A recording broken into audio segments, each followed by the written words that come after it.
ನಮಸ್ಕಾರಗಳು. ನಾನು ನಜೀರ್ ಅಹಮದ್ ಚೋರ್ಗಸ್ತಿ, DMS ನ್ಯೂಸ್ಗೆ ಸ್ವಾಗತ.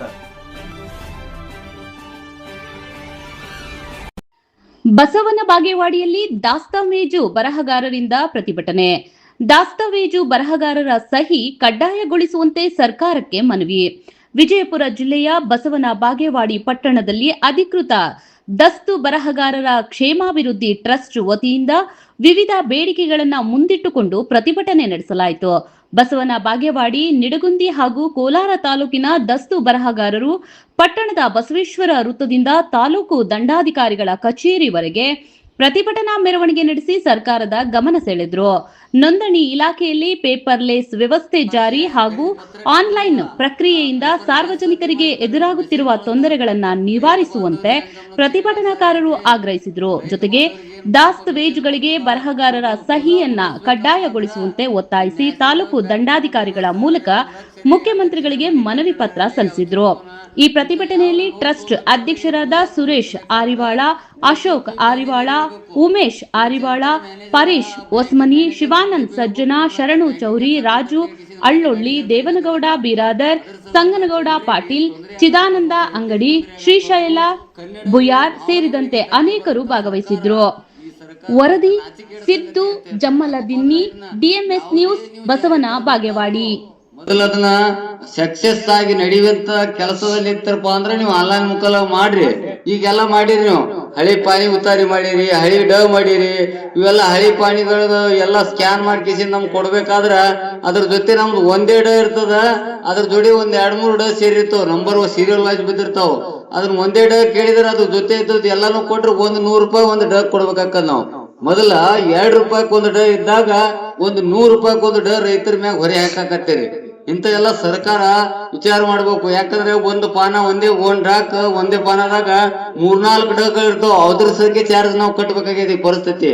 ಅದಕ್ ಸರ್ಕಾರ ಸರ್ಕಾರ ಬಹಳ ಇದೇನ ಏನ್ ಜಾರಿ ಮಾಡಿರಿ ಶೀಘ್ರದಲ್ಲೇ. ಮೊದಲು ಹೆಂಗಿತ್ತು ಏನ್ ಖರೀದಿ ಪತ್ರ ಆನ್ಲೈನ್ ಮೂಲಕ ಸಭ್ಯದಲ್ಲಿ ಆ ವ್ಯಕ್ತಿನೇ ಬರಬೇಕು, ಸಾಕ್ಷಿದಾರೇ ಬರಬೇಕು, ಭಾವಚಿತ್ರ ಹಾಕವು ಕನ್ನಡದಲ್ಲಿ ಕಡ್ಡಾಯವಾಗಿ ಕನ್ನಡದಲ್ಲಿ ಹೆಂಗ್ ಬರ್ತಿದ್ದು ಅದನ್ನೇ ಜಾರಿಗೊಳಿಸಬೇಕು, ಮುಂದುವರಿಸಬೇಕು. ಹೊರತಾಗಿ ನೀವೇನಾದ್ರೆ ಇದನ್ನೇ ಮುಂದುವರಿಸಿದ್ರ ನಾವು ಪ್ರತಿಯೊಂದು ತಾಲೂಕಿನಲ್ಲಿ ಅಲ್ಲಿ ಜಿಲ್ಲೆಯಲ್ಲಿ ಜಿಲ್ಲಾದ್ಯಂತ ರಾಜ್ಯಾದ್ಯಂತ ಕರ್ನಾಟಕ ರಕ್ಷಣಾ ವೇದಿಕೆ ನೇತೃತ್ವದಲ್ಲಿ ಉಗ್ರವಾದ ಪ್ರತಿಭಟನೆಯನ್ನ ಹಮ್ಮಿಕೋಬೇಕಾಗ್ತದ. ಕರ್ನಾಟಕದಲ್ಲಿ ಕನ್ನಡವೇ ಮಾತೃ ಭಾಷೆ.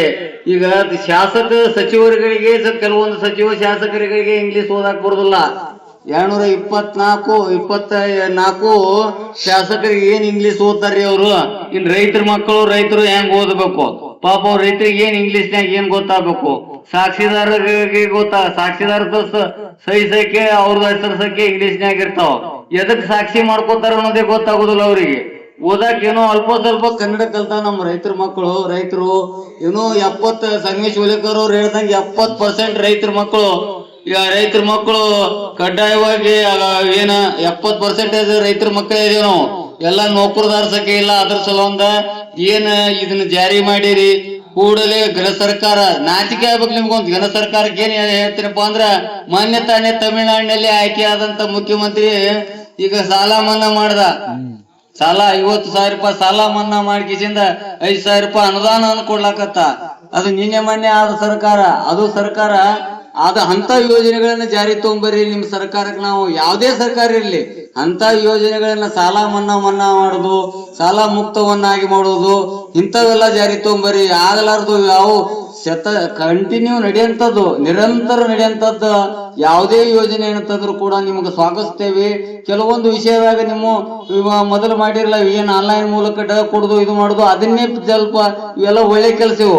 ಅವಾಗಿಂದ ಅವಾಗ ಡ ಸಿಗ್ತಾವಪ್ಪ, ಇದು ಸಿಗ್ತಾವು, ಹಳಿ ಪಾನಿ ಸಿಗ್ತಾವು, ಸ್ಕ್ಯಾನಿಂಗ್ ಮಾಡಿರಿ. ಆದ್ರ ರೇಟ್ ಮಾತ್ರ ಹೊರೆ ಹಾಕಬೇಡ್ರಿ ರೈತರಿಗೆ. ಅದನ್ನೊಂದು ಕಮ್ಮಿ ಮಾಡ್ಕೊಡ್ರಿ. ನೀವು ಉಳಿದ ಆನ್ಲೈನ್ ಹಳೆ ಉತ್ತಾರಿ ಹಳೆ ಡಗಳನ್ನ ಪಾನಿ ಉತ್ತಾರಿಗಳನ್ನ ಕೊಡ್ರಿ. ಆದ್ರೆ ಈ ಸದ್ಯಕ್ಕೆ ಖರೀದಿ ಆಗಿದ್ದೇನದ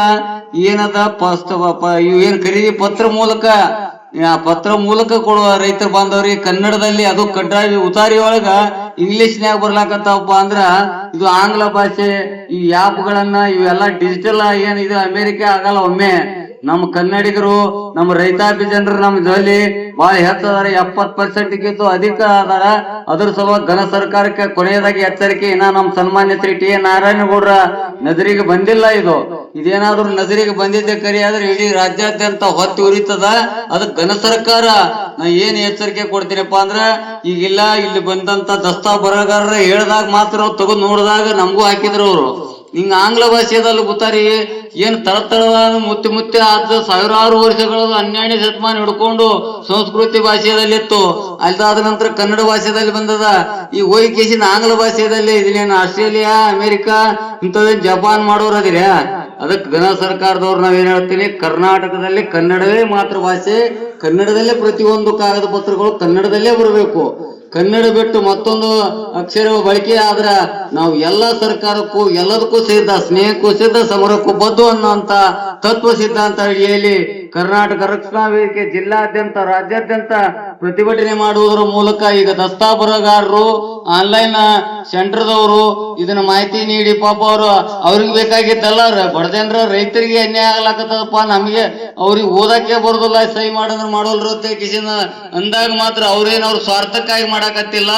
ಇದು ನಮ್ಮ ಕನ್ನಡ ಅಳಿವಿನ ಪ್ರಶ್ನೆ ಆಗಿರುವುದರಿಂದ ಈ ಹೋರಾಟದಲ್ಲಿ ನಾವು ಭಾಗವಹಿಸಬೇಕಾಗಿತ್ತು. ಯಾರದೇ ಇದು ವೈಯಕ್ತಿಕ ಲಾಭ ಇಲ್ಲ, ಎಲ್ಲ ನಮ್ಮ ರೈತಾಪಿ ಜನರ ಈ ಒಂದು ಏನ ಖರೀದಿ ಪತ್ರ ಕೊಟ್ರಪ್ಪ ಅಂದ್ರೆ ಅದು ಶಾಶ್ವತವಾಗಿ ಉಳಿತದ. ಅವ್ರ ಆನ್ಲೈನ್ದಾಗೂ ಉಳಿತದ, ಯಾವಾಗ ಬೇಕಾದ ತಕೊಳಕ್ ಬರ್ತದ. ಕರೆಕ್ಟ್ ಐತದ, ವಾಸ್ತವಿಕ ಎಲ್ಲಿತ್ತು ಯಾವ ತಪ್ಪಾಗಿರ್ತ ಅದನ್ನ ಶುದ್ಧೀಕರಣ ಮಾಡ್ರಿ. ಹೊರತಾಗಿ ನೀವು ಸತ್ಯ ಇದ್ದದ್ದನ್ನ ನೀವು ಆಂಗ್ಲ ಭಾಷೆಯಲ್ಲಿ ಮಾಡ್ತೀನಿ, ಪೇಪರ್ ರಹಿತ ನಾವು ಮೆಸೇಜ್ ಮುಖಾಂತರ ಕಳಿಸ್ತೀನಿ.